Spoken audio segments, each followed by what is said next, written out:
కులశేఖర్. 1947లో మనకు వచ్చేసరికి ఒక రాజు ఉంటాడు, వాడి పేరు బలరాం వర్మ.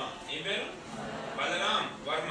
ప్లెబిసైట్ లేదు, వారు లేదు, ఏ కండిషన్స్ కూడా లేవు, అంటే ఎటువంటి ఆంక్షలు లేకుండా ట్రావెన్కోర్ ఇంకా మంచి చెప్పండి. ట్రావెన్కోర్ రూల్ చేసే డైనాసిటీ కులశేఖర. 1947లో కులశేఖర డైనాసిటీ రూలర్ బలరాం వర్మ. ఈ పేరు without any condition this place was mention. ఎటువంటి ఆంక్షలు లేకుండా ఇండియాలోకి ఏ ప్లేస్ కలిసిపోవాలి?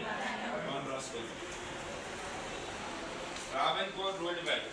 దీన్ని పరిపాలించే వంశం పేరు Travancore ruled by Kulasekhara dynasty.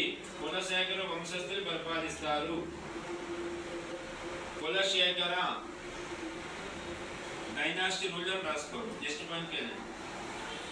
At the time of independence, స్వాతంత్ర సమయంలో, at the time of independence స్వాతంత్ర సమయంలో ట్రావెన్కోర్ రూలర్, ట్రావెన్కోర్ నాయకుడు, ట్రావెన్కోర్ రూలర్ ఇబన్ Balaram Varma. Balaram Varma. Travancore ruler Balaram Varma. Last point. Without any conditions, ఎటువంటి ఆంక్షలు లేకుండా, without any conditions this place merge in India. ఎటువంటి ఆంక్షలు లేకుండా ఈ ప్రదేశాన్ని ఇండియాలో కలిపేశాడు. Without any condition this place merge in India రాస్తూ వదిలేసాను.